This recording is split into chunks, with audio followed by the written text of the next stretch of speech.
శాంతి. మా అమ్మ యొక్క విశేషతతో ప్రతిరోజటి మురళిని వింటున్నాం.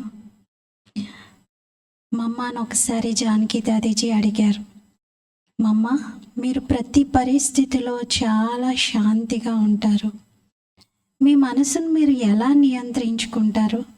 అసలు మీలో అంత ఓర్పు, సహనము, ఈ గుణాలన్నీ ఎలా వచ్చాయి? మీరు మీ మనసును ఎలా నియంత్రిస్తారు అని అడిగారు.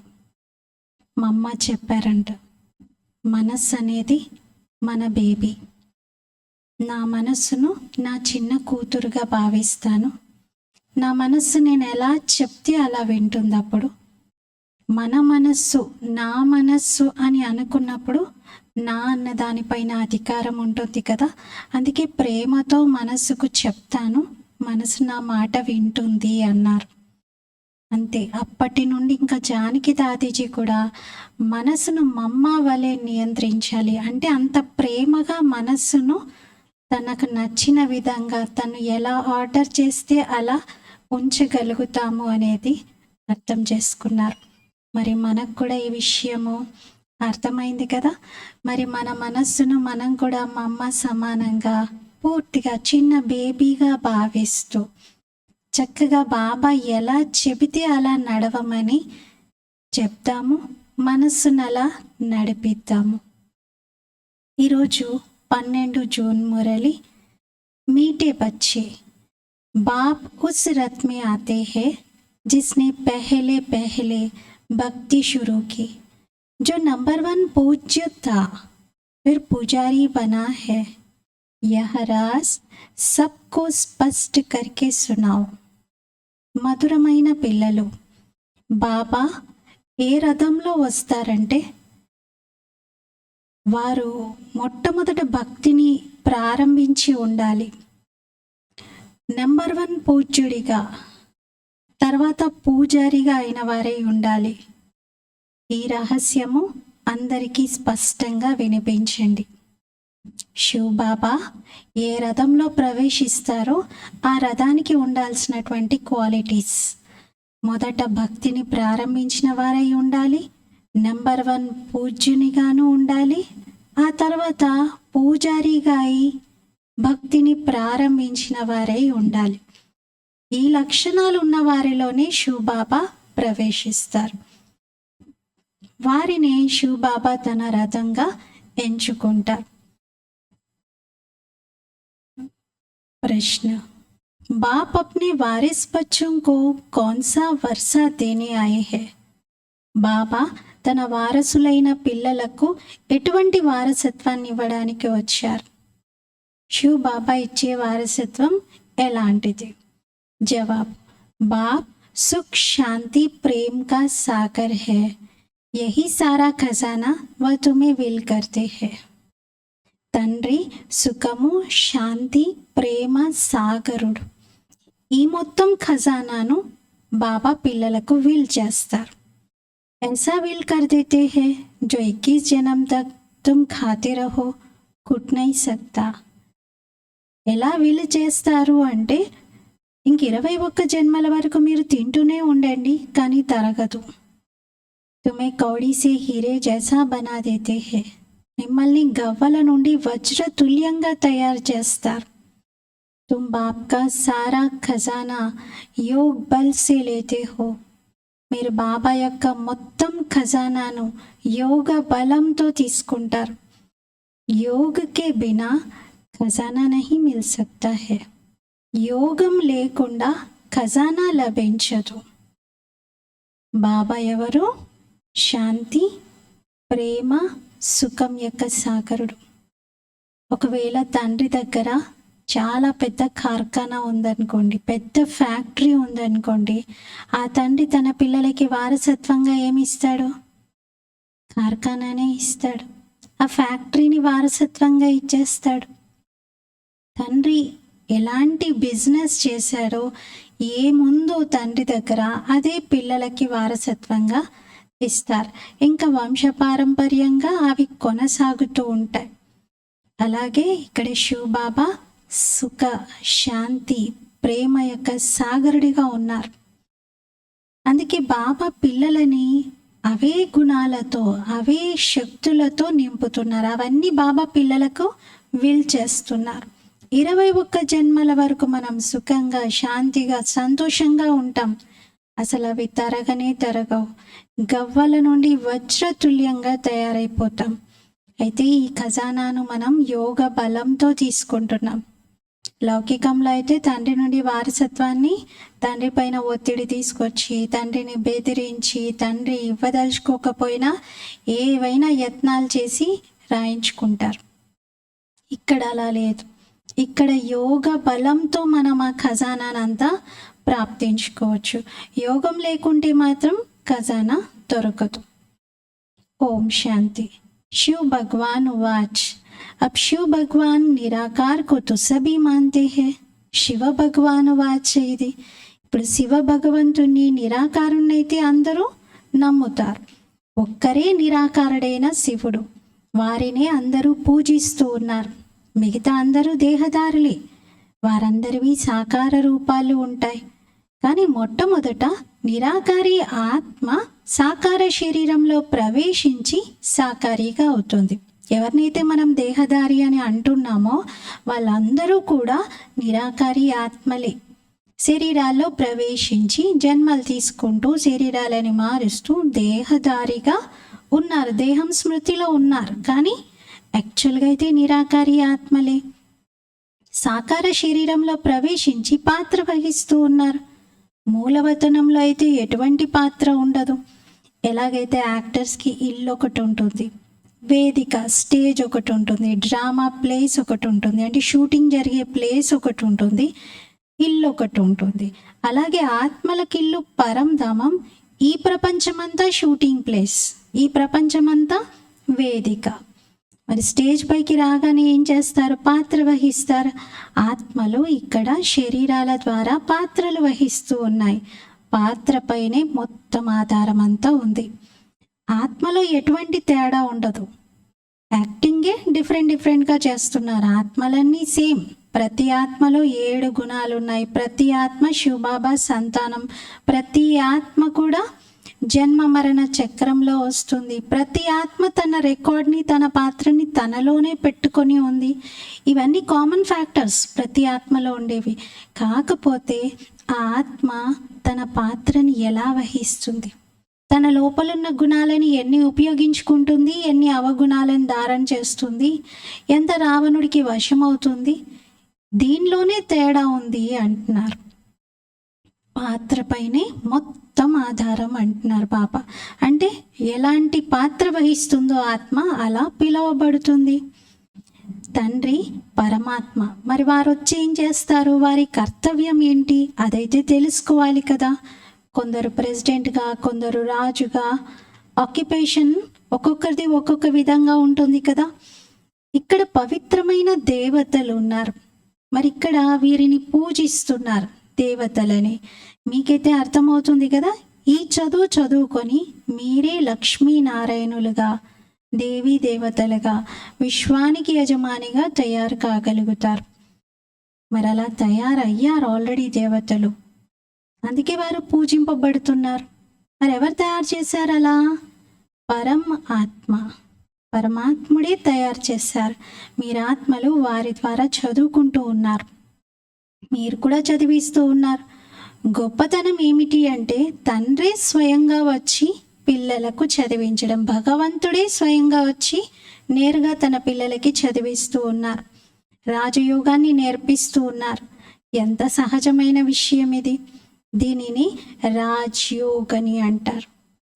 తండ్రే స్వయంగా నేర్పిస్తూ ఉన్నారు. చాలా సహజమైనటువంటిది. వారిని జ్ఞాపకం చేయడంతో ఆత్మ సతో ప్రధానంగా అవుతుంది. బాబా అయితే ఉన్నదే సతో ప్రధానంగా. వారికి ఎంత మహిమను పాడుతూ ఉంటారు. భక్తి మార్గంలో ఎన్ని ఫలాలను అర్పిస్తారు, వారిపైన ఎన్ని పాలను అర్పిస్తారు, అభిషేకాలు చేస్తూ ఉంటారు. అసలు ఏమీ అర్థమే తెలుసుకోకుండా చేస్తున్నారు.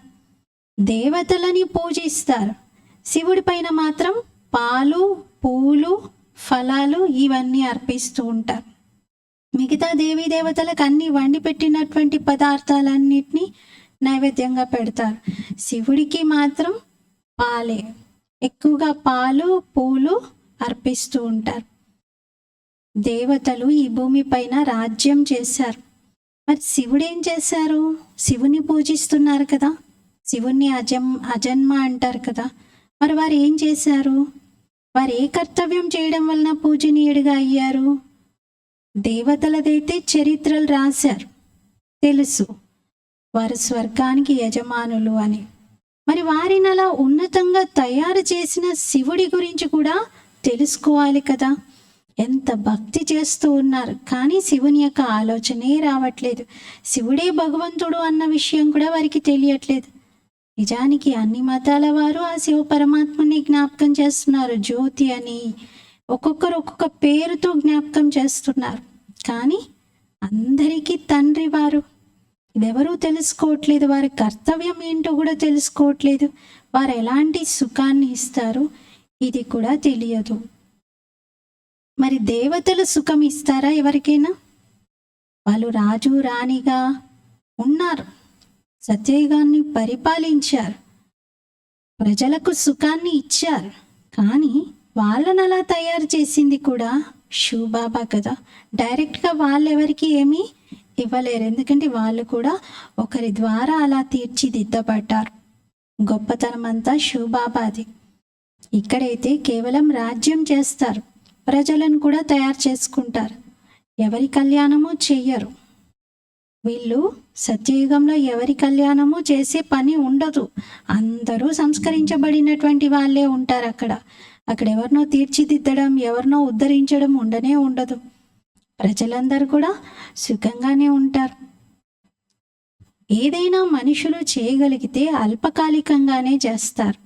ఇప్పుడు మీరు తండ్రి ద్వారా చదువుకుంటూ చాలా ఉన్నతంగా అవుతున్నారు, వారిని కళ్యాణకారి అంటారు. బాబా తన పరిచయాన్ని ఇస్తున్నారు. నా లింగానికి మీరు ఎన్ని పూజలు చేస్తూ వచ్చారు.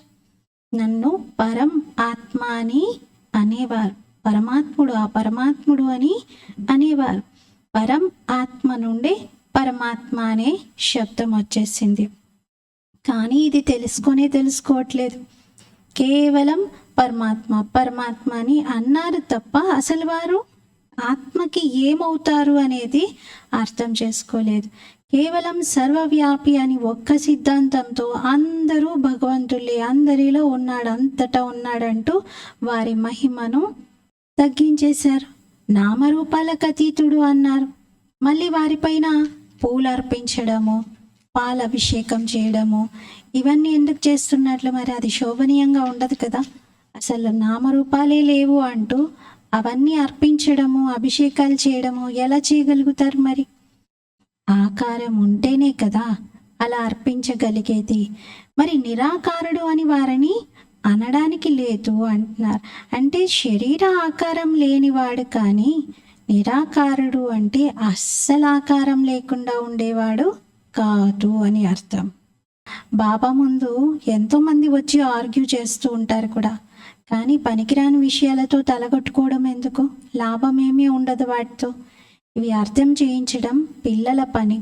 మీరు పిల్లలే తెలుసుకున్నారు, తండ్రి మమ్మల్ని ఇంత ఉన్నతంగా తయారు చేశారు, ఇది చదువు అని.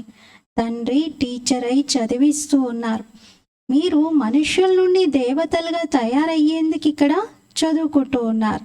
దేవీ దేవతలైతే సత్యుగంలో ఉంటారు, కలియుగంలో ఉండరు. రామరాజ్యమే ఉండదు ఇక్కడ. ఇక్కడ పవిత్రమైన వాళ్ళు ఎవరు ఉండనే ఉండరు. దేవీ దేవతలు పవిత్రంగా ఉంటారు, కానీ వారు కూడా 2 యుగాల అనంతరం వామ మార్గంలోకి వెళ్ళిపోతారు. అంతేకాని ఏవైతే చిత్రాలలో మీరు చెక్కి చూపించారు కదా శిల్పాల రూపంలో, అలాంటిదేమీ కాదు అంటున్నారు. జగన్నాథుని మందిరంలో చూడండి, నల్లటి చిత్రం ఉంది. బాబా ఏమన్నారు? మీరు మాయను జయించి జగజ్జీతులుగా కండి అని. ఇంకా వారు జగత్నాథుడు అని పేరే పెట్టేశారు. పైనేమో చాలా చెడ్డగా ఉన్నటువంటి చిత్రాలని చూపించారు. దేవతలు వామ మార్గంలోకి వెళ్ళి నల్లగా అయిపోయారు అని వారిని మరి పూజిస్తూ ఉంటారు. మనుషులకి ఏమీ తెలియట్లేదు. అసలు మేము పూజ్యులుగా ఉన్నది ఎప్పుడు, వికారీగా అయింది ఎప్పుడు, ఈ డిఫరెన్స్ తెలియట్లేదు. పూజ్యులుగా ఉన్నది ఎప్పుడు? సత్యత్రేతాయుగాల్లో. వికారిగా మారింది, వామార్గంలోకి వచ్చింది ఎప్పుడు? ద్వాపర యుగంలో. అంటే 2 యుగాల పూర్వం యొక్క పూజ్య స్థితి, పవిత్రత స్థితిని ఈ వికారిగా అయిన చిత్రాలతో చూపించడం సబబ్గా లేదు కదా.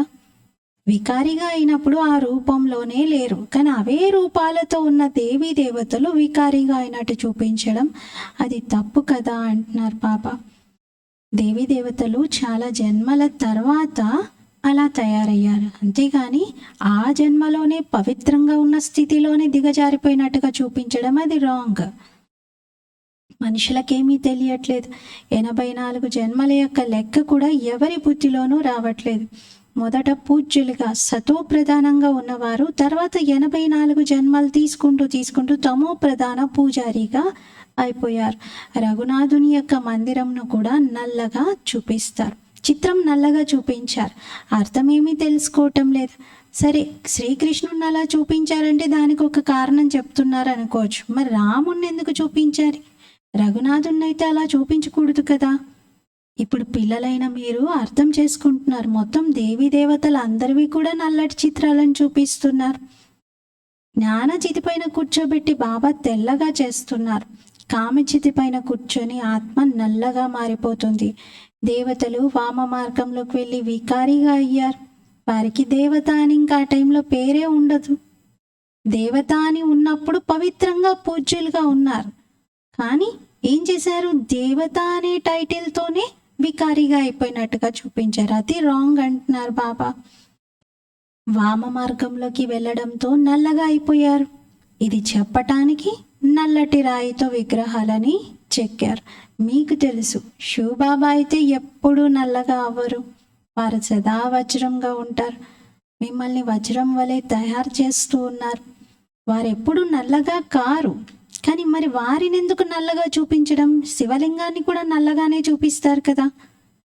బాబా ఏమంటారంటే, నల్లగా ఉన్నటువంటి మనుషుల దృష్టి అన్నిటినీ నల్లగా చేసేసింది. ఎవరైనా నల్లగా ఉంటే ఇంకా వాళ్ళు ఏం చేస్తారు? ఆ నల్లటి చిత్రాన్ని తయారు చేస్తారు.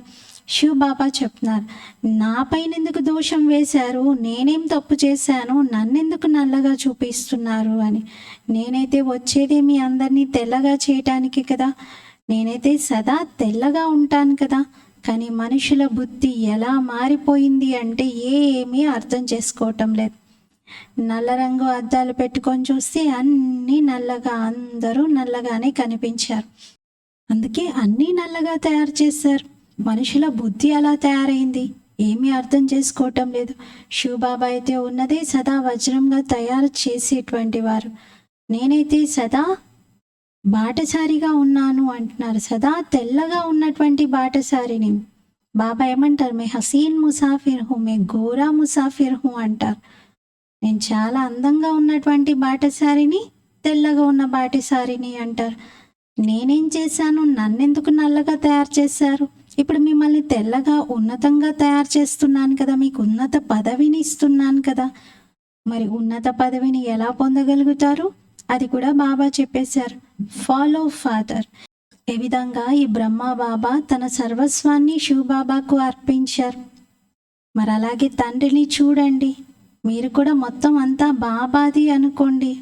భలే సాధారణంగా ఉండేవారైనా, చాలా పేదవాడు కాదు, చాలా షావుకారు కూడా కాదు.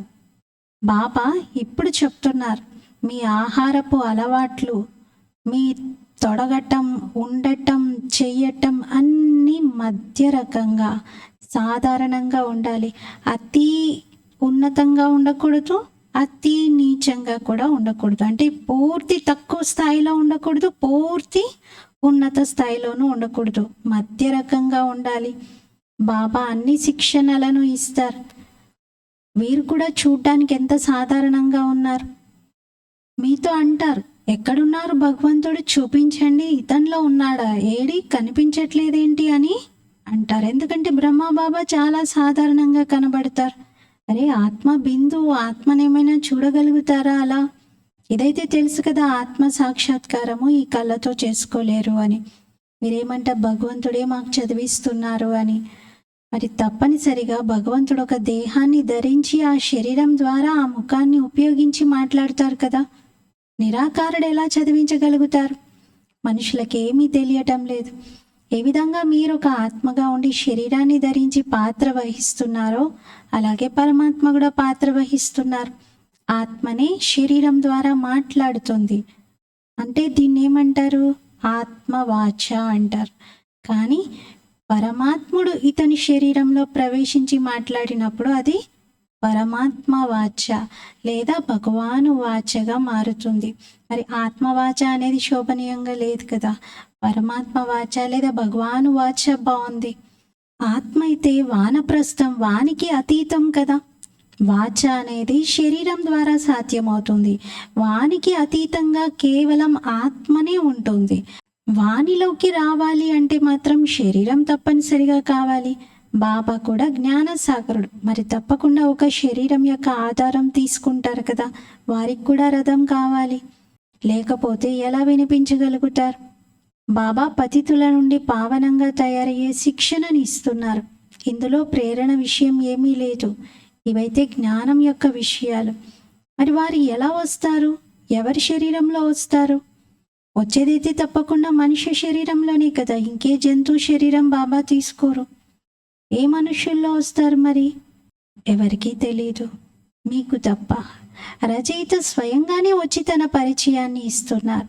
నేను ఎలా, ఏ రథంలో వస్తాను అనేది పిల్లలైన మీకైతే తెలుసు. బాబా రథం ఏది అని. రకరకాల రథాలని తయారు చేశారు. ఒక చోటేమో అర్జునుడి గుర్రబండి అని చూపిస్తారు, ఇంకో చోటనేమో ఎద్దు యొక్క శరీరం చూపిస్తారు, నందిని చూపిస్తారు. జంతువులో అయితే నేను రాలేను కదా అంటున్నారు. బాబా ఏ మనుష్యుల్లో రావాలి మరి? ఇదైతే అర్థమే చేసుకోవటం లేదు. వచ్చేది భారతదేశంలోనే వస్తారు, భారతవాసీయుల్లో కూడా. మరి ఎవరి తనువులోకి రావాలి? ప్రెసిడెంట్ తనువులోక? సాధువు మహాత్మ యొక్క రథంలోకి రావాలా? బాబాకైతే పవిత్రమైన రథమే కావాలి అని కూడా లేదు కదా. ఎందుకంటే అందరి శరీరాలు ఇక్కడ అపవిత్రమైనవే కాబట్టి పవిత్రమైన రథమేమీ బాబాకు దొరకదు. ఇక్కడైతే ఉన్నదే రావణ రాజ్యం. గాయనం ఉంది కదా, దూరదేశంలో ఉండేవారు అని. ఇది కూడా పిల్లలకి తెలుసు. భారతదేశం అవినాశీ ఖండం, ఇది ఎప్పుడూ వినాశనం అవ్వదు. అవినాశీ తండ్రి అవినాశీ భారత ఖండంలోనే వస్తారు. ఎవరి తనువులోకి వస్తారు? అది తనే స్వయంగా వచ్చి తెలియజేస్తారు, ఇంకెవరికి తెలియదు. మీకు తెలుసు, ఒక మహాత్మ కానీ సాధువు శరీరంలో కానీ బాబా రారు అని. ఎందుకంటే వాళ్ళు హఠయోగిగా నివృత్తి మార్గంలో ఉన్నారు. మరి మిగిలిందంతా భారతవాసి భక్తులే. ఇప్పుడు భక్తుల్లో కూడా ఏ భక్తుడి శరీరంలోకి బాబా రావాలి? సాధువు మహాత్మ శరీరంలోకి అయితే రాలేనంటున్నారు, ఎందుకంటే నివృత్తి మార్గంలో ఉన్నారు కాబట్టి. మరి పోనీ భక్తుల శరీరంలో వద్దామంటే ఏ భక్తుడి శరీరంలో బాబా రావాలి? ఆ భక్తుడు కూడా పురాతనమైన వాడై ఉండాలి, చాలా భక్తి చేసి ఉండాలి, మొట్టమొదట భక్తిని ప్రారంభించిన వ్యక్తి అయి ఉండాలి. భక్తికి ఫలం భగవంతుడు ఇవ్వడానికి తప్పనిసరిగా రావాల్సి వస్తుంది. మరి భారతదేశంలో భక్తులైతే చాలామంది ఉన్నారు. మరి ఇతను చాలా గొప్ప భక్తుడు, ఇతనిలోనే రావాల్సి వచ్చింది. ఇలా ఎంతోమంది భక్తులుగా అయిపోతారు. రేపు కూడా ఎవరికైనా వైరాగ్యం వచ్చింది అంటే భక్తులుగా అవుతారు. మరి ఈ జన్మలో అయితే ఎంతోమంది భక్తులయ్యారు, వారిలో రారు కదా బాబా. బాబా ఎవరి శరీరంలో వస్తారంటే మొట్టమొదట భక్తిని ప్రారంభించిన వ్యక్తి శరీరంలో. ద్వాపరయుగం నుండి చూస్తే భక్తిని ప్రారంభిస్తూ భక్తిని బాగా అధికంగా చేసింది ఈ బ్రహ్మ ఆత్మ. లెక్కలన్నీ క్లియర్గా ఉన్నాయి అంటున్నారు. ఈ లెక్కాచారంలో ఎవరికీ అర్థం కావు. ఎంత గుప్తమైన విషయాలు ఇవి. నేను వచ్చేది మొట్టమొదట భక్తిని ప్రారంభించిన వ్యక్తి శరీరంలో. నెంబర్ 1 పూజ్యుడిగా ఉండేది మళ్ళీ నెంబర్ 1 పూజారిగా అయ్యారు. వారు స్వయమే చెప్తున్నారు, ఈ రథమే మొదటి నంబర్లోకి వెళ్తుంది అని. అంటే శివబాబా స్వయంగా డిక్లేర్ చేస్తున్నారు, ఈ బ్రహ్మ ఆత్మనే మొదటి నంబర్లోకి వెళ్తుంది అని. 84 జన్మలు కూడా తీసుకుంటుంది. నేను ఇతడి యొక్క అనేక జన్మల అంతిమంలో ఇతని శరీరంలో ప్రవేశిస్తాను. ఇతనే నెంబర్ 1 రాజుగా తయారవుతారు. ఇతనే చాలా భక్తిని చేస్తాడు. భక్తి యొక్క ఫలం కూడా ఇతడికి లభించాల్సిందే అంటున్నారు. బాబా చూపిస్తున్నారు పిల్లలందరికీ, చూడండి ఇతడు నా పైన ఎలా బలిహారం అయ్యాడో చూడండి. తనదంతా ఇచ్చేశాడు, తనదంటూ ఏమీ ఉంచుకోలేదు, తన పిల్లల కోసం కూడా ఏది ఉంచలేదు. శివబాబా బ్రహ్మబాబాలో ప్రవేశించినప్పటికీ బ్రహ్మబాబాకు చిన్న పాప కూడా ఉంది. అంటే ఒక 4-5 సంవత్సరాల పాప ఉంది, 9 సంవత్సరాల్లో నారాయణ దాదా ఉన్నాడు, అబ్బాయి ఉన్నాడు. అంత చిన్న పిల్లలు కూడా ఆ టైంకి ఉన్నారు. ఉన్నా కూడా మొత్తం అంతా శివబాబాకి సమర్పించారు. ఏది తన కోసం పెట్టుకోలేదు. ఇంతమంది పిల్లలకు జ్ఞానాన్ని నేర్పించడానికి ధనం కూడా కావాలి. ఈశ్వరుని యొక్క యజ్ఞాన్ని రచించాలి. మరి స్వయమే కూర్చొని రుద్రజ్ఞాన యజ్ఞాన్ని రచించారు. దీన్ని చదువు అంటారు. రుద్రుడైన శివబాబా జ్ఞానసాగరుడు. వారి యజ్ఞాన్ని రచించి జ్ఞానాన్ని ఇస్తున్నారు. ఈ పదాలు కరెక్ట్గా ఉన్నాయి. రాజస్వ అశ్వమేధ అవినాశి రుద్ర గీత జ్ఞాన యజ్ఞము అంటారు. మరి రాజస్వ అనే పదము ఎంత అక్యురేట్గా ఉంది, ఎంత బాగుంది అంటున్నారు. రాజస్వ అంటే రాజ్యం కోసం స్వయం చేసే పురుషార్థం, స్వరాజ్యాన్ని పొందడం కోసం ఈ యజ్ఞము అంటున్నారు. దీన్ని యజ్ఞం అని ఎందుకంటారు? యజ్ఞంలో అయితే అక్కడ ఆహుతి వేస్తారు, నవధాన్యాలను వేస్తారు, నెయ్యిని వేస్తారు, అలా స్థూలమైనటువంటి పదార్థాల యొక్క యజ్ఞం అది. కానీ ఇక్కడ మీరు చదువుకుంటున్నారు, ఆహుతిగా ఏం వేస్తున్నారు మరి మీకు తెలుసు. మీరు చదువుకొని చాలా చురుకుగా అవుతున్నారు. తర్వాత మొత్తం ప్రపంచమే ఇందులో ఆహుతి అయిపోతుంది, స్వాహ అవుతుంది. ఈ యజ్ఞం తర్వాత చివరికి యజ్ఞంలో మొత్తం అంతా సామాగ్రి స్వాహ అవుతుంది, మొత్తం ప్రపంచమే ఆహుతవుతుంది. మీరు పిల్లలు ఇప్పుడు తెలుసుకుంటున్నారు, మేము బాబా ద్వారా చదువుకుంటున్నాం. బాబా అయితే చాలా సాధారణంగా ఉన్నారు. మనుషులకేం తెలుసు, పెద్ద పెద్ద వ్యక్తుల వద్దకు ఎంతోమంది దగ్గరికి వెళ్తూ ఉంటారు, చాలా గొప్ప మహిమ చేస్తూ ఉంటారు. కానీ బాబా ఎంత సింపుల్గా, ఎంత సాధారణంగా కూర్చున్నారు. మనుషులకేమీ తెలియదు. ఈ దాదా ఒక వజ్రాల వ్యాపారిగా ఉండేవారు. శక్తినైతే ఎవరు చూడలేరు కదా. వారిలో ప్రవేశించినటువంటి ఆ పరమశక్తి ఎలాంటిది అనేది బయటికి కనబడదు కదా. కేవలం ఊరికే చూసి వీళ్ళేదో పవర్ ఉంది అని అంటారు, అంతే. అంతకు మించి సర్వశక్తివంతుడైన భగవంతుడే వీరి శరీరంలో ఉన్నారని మాత్రం అర్థం చేసుకోరు. ఏదో శక్తి ఉంది అంటారు, కానీ ఆ శక్తి ఎక్కడి నుండి వచ్చింది, ఎలా ప్రవేశించింది అనేది తెలుసుకునే ప్రయత్నం చేయరు. శివబాబా దగ్గర ఏదైతే ఖజానా ఉందో అది అలా ఊరికే ఇచ్చేయలేరు కదా. బాబా అంటారు, యోగ బలంతో మీకు మీరుగా తీసుకోవాలి. మీ దగ్గర ఎంతైతే తీసుకోగలిగే శక్తి ఉందో, ఎంతైతే మీరు నిలుపుకోగలుగుతారో అంతే తీసుకుంటారు. బాబా అయితే సర్వశక్తివంతుడు. ఎవరింటికి ఎంత కరెంట్ కావాలో అంతే తీసుకుంటారు కదా పవర్ హౌస్ నుండి. కొందరు మాకు సింగిల్ ఫేజ్ చాలా అనుకుంటారు, కొందరేమో మాకు 3 ఫేజ్ కావాలి, 5 kV కావాలి, 10 kV కావాలి అంటారు. కొందరు ఒక ఇండస్ట్రీ పెడుతున్నారు అనుకోండి, ఇంకా హై ఎనర్జీని, కరెంట్ని తీసుకుంటారు. ఎవరికి ఎంత కావాలో అంత ఇక్కడ కూడా యోగ బలంతో బాబా నుండి మనం తీసుకుంటున్నాం. మనకి ఎంత మనం బేర్ చేయగలుగుతాం, ఎంత మనం పదవిని తీసుకోవాలనుకుంటున్నామో, ఎంతైతే మార్చుకోవాలనుకుంటున్నామో సంస్కారాల్ని, అంత ఉన్నతంగా తయారవుతాం. బాబా అయితే సర్వశక్తివంతుడు, బాబా అయితే మొత్తం ఇవ్వగలుగుతాడు. కానీ పిల్లలు కూడా అంత నిలుపుకోవాలి కదా. అందుకే యోగ బలంతో మీకు మీరుగా తీసుకుంటున్నారు అంటున్నారు. బ్రహ్మబాబా కూడా అంతే పురుషార్థం చేసి తీసుకుంటున్నారు శివబాబా నుండి. శివబాబా అయితే సర్వశక్తివంతుడు. శివబాబా శక్తి ఎక్కడికి వెళ్ళిపోదు. పరమాత్ముని సర్వశక్తివంతుడని ఎందుకంటారో కూడా మనుషులకు తెలియట్లేదు. తండ్రే వచ్చి అన్ని విషయాల్ని అర్థం చేయిస్తున్నారు. శివబాబా చెప్తున్నారు, నేను ఎవరిలో ప్రవేశించానో ఇతడిలో పూర్తిగా తుప్పంతా కూడా జామ్ అయిపోయి ఉంది, చాలా ఎక్కువగా చేరి ఉంది. పాత దేశం, పాత శరీరం, అనేక జన్మల అంతిమంలో నేను వస్తాను. అది కూడా వచ్చేసరికి అదే ఆ చైర్ కూడా ఎలా ఉంది, శివబాబా కూర్చుందాము అంటే బ్రహ్మబాబా ఆసనం అంతా తుప్పు పట్టిపోయి ఉంది. అలాంటి శరీరంలో నేను ప్రవేశించాను. ఆ తుప్పును ఇతరులైతే ఎవరు కూడా వదిలించలేరు అంటున్నారు. అది శివబాబా కాబట్టి ఆ శరీరంలో ప్రవేశించి బాబా అన్నింటినీ మేనేజ్ చేస్తూ పిల్లలకి ఈ జ్ఞానాన్ని వినిపిస్తూ వచ్చారు. మరి తుప్పును వదిలించేవాడు ఒక్క సద్గురువే. వారు సదా పవిత్రమైన వారు, ఎవర్ ప్యూర్. ఇది మీరు అర్థం చేసుకుంటున్నారు. ఈ విషయాలన్నింటినీ బుద్ధిలో నిలుపుకోవడానికి టైం పడుతుంది అంటున్నారు. పిల్లలైన మీకు తండ్రి మొత్తం విల్ చేస్తున్నారు. బాబా జ్ఞాన సాగరుడు, శాంతి సాగరుడు, మొత్తం విల్ చేసేస్తున్నారు పిల్లలకి.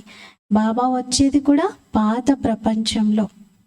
శివబాబా ప్రవేశించింది కూడా వారిలో ఎలాంటి సమయము అంటే పూర్తిగా ఆత్మ తుప్పు పట్టుకుపోయి ఉన్నటువంటి సమయంలో ప్రవేశించారు.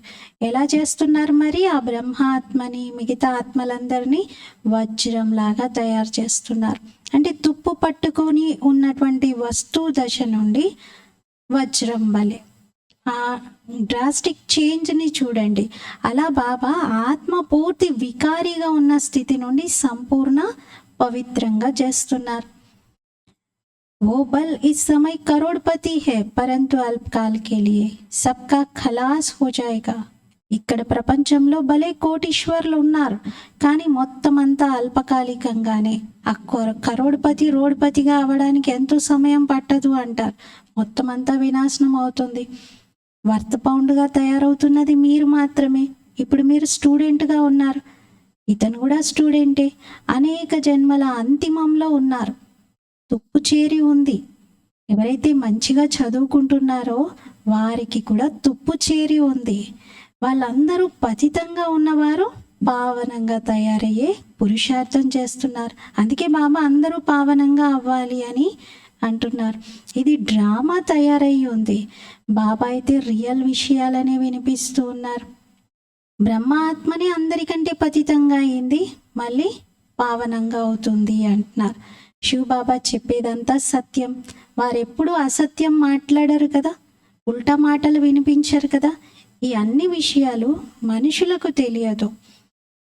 పిల్లలైన మీరు తప్ప మనుషులు ఎవరికి అర్థం కాదు అంటున్నారు. अच्छा मीठे मीठे सिकीलते बच्चों प्रति मात पिता बाप दादा का याद प्यार और गुड मॉर्निंग. रूहानी बाप की रूहानी बच्चों को नमस्ते. हम रूहानी बच्चों की रूहानी बाप दादा को याद प्यार गुड मॉर्निंग और नमस्ते. मेरा पापा मीठा पापा प्यारा पापा शुक्रिया पापा. ధారణ కోసం ముఖ్య సారము. ఫస్ట్ పాయింట్, ఉన్నత పదవిని పొందడానికి పూర్తిగా ఫాలో ఫాదర్ చేయాలి. అన్నింటినీ బాబాకు అర్పించి ట్రస్టీగా సంపాలన చేయాలి. పూర్తిగా బలిహారం అవ్వాలి. ఆహార పానీయాలు, ఉండటము, తొడగటము అన్ని మధ్య రకంగా సాధారణంగా ఉండాలి. అతి ఉన్నతంగానూ ఉండకూడదు, అతి తక్కువగానూ ఉండకూడదు. రెండవ పాయింట్, బాబా ఏవైతే సుఖము, శాంతి, జ్ఞానం యొక్క ఖజానాలను విల్లు చేశారో అవి ఇతరులకు కూడా ఇవ్వాలి. కళ్యాణకారిగా కావాలి. బాబా ఫస్ట్ పాయింట్లో ఫాలో చేయండి. బ్రహ్మ బాబా ఎలా అయితే ట్రస్టీగా అన్నిటినీ సంభాలించారు, మొత్తం శివబాబాకు అర్పించారు. సింపుల్గా ఉన్నారు. టూ హై కాదు, టూ లో కాదు, మధ్య రకంగా సేమ్ టు సేమ్ ఫాలో చేయండి అంటున్నారు. సెకండ్ పాయింట్లో శివబాబా ఎన్ని ఖజానాలు మీకు ఇచ్చారో వాటిని మీరు పంచండి, ఇతరుల కళ్యాణం కూడా చేయండి అంటున్నారు. వరదాన్, पवित्रता की गुह्यता को जान सुख शांति संपन्न बनने वाली महान आत्मा भव. పవిత్రత యొక్క గూహ్యతను తెలుసుకొని సుఖశాంతుల సంపన్నంగా తయారయ్యేటువంటి మహాన్ ఆత్మా భవ. వివరణ, పవిత్రత శక్తి యొక్క మహానతను తెలుసుకొని పవిత్రంగా అనగా పూజ్య దేవ ఆత్మలుగా ఇప్పుడే తయారవ్వండి. అంతిమంలో తయారవుతానులే అని అనుకోకండి. ఇది చాలా కాలం నుండి జమ చేసుకున్నటువంటి శక్తే అంతిమంలో ఉపయోగపడుతుంది. పవిత్రంగా అవ్వడం అంటే సాధారణమైన విషయం కాదు. బ్రహ్మచారిగా ఉంటున్నాం, పవిత్రంగా అయిపోయామని ఇలా అనుకోవటం కాదు. కానీ పవిత్రత అనేది జనని. సంకల్పం ద్వారా అయినా, వృత్తి ద్వారా అయినా, వాయుమండలం ద్వారా అయినా, వాచ ద్వారా అయినా, సంపర్కం ద్వారా అయినా సుఖము శాంతికి జననిగా తయారవ్వాలి. పవిత్రత సుఖశాంతులకు జనని అని అంటారు. అయితే ఆ సుఖశాంతులు అనేవి మీ మాటల ద్వారానో, సంపర్కం ద్వారానో, సంకల్పం ద్వారానో, వృత్తి ద్వారానో అందరికీ అనుభవం అవుతూ ఉండాలి. అప్పుడే మీరు ఆ పవిత్రమైనటువంటి స్థితిలో ఉన్నట్లు. అలాంటి స్థితిలో ఉంటే మహానాత్మ అంటారు. చాలా మహానాత్మ అని. स्लोगन ऊंची स्थिति में स्थित हो, सर्व आत्माओं को रहम की दृष्टि दो, వైబ్రేషన్ ఫెలావ్. ఉన్నతమైన స్థితిలో స్థితులై సర్వ ఆత్మలకు దయ యొక్క దృష్టినివ్వండి, వైబ్రేషన్స్ని వ్యాపింపచేయండి. ఉన్నతమైన స్థితిలో ఉంటూ సర్వ ఆత్మలకు దయా దృష్టిని ఇవ్వాలి, వైబ్రేషన్స్ని కూడా వ్యాపింపచేయాలి. ఈరోజు స్వమానము, నేను మహాన్ ఆత్మను. మహాన్ ఆత్మగా మనం పిలువబడాలి అంటే పవిత్రత యొక్క గుహ్యతను అర్థం చేసుకోవాలి. పవిత్రతయే మహానత అంటారు, కానీ ఏం మహానత ఉంది అందులో? పవిత్రత సుఖము శాంతి యొక్క అనుభూతిని అందరికీ చేయించాలి. మన ప్యూరిటీ వైబ్రేషన్స్ రూపంలో అయినా, మన మాటల రూపంలోనైనా, ఎలా అయినా సరే సుఖశాంతుల అనుభూతిని అందరికీ చేయిస్తూ ఉండాలి. ఓం శాంతి.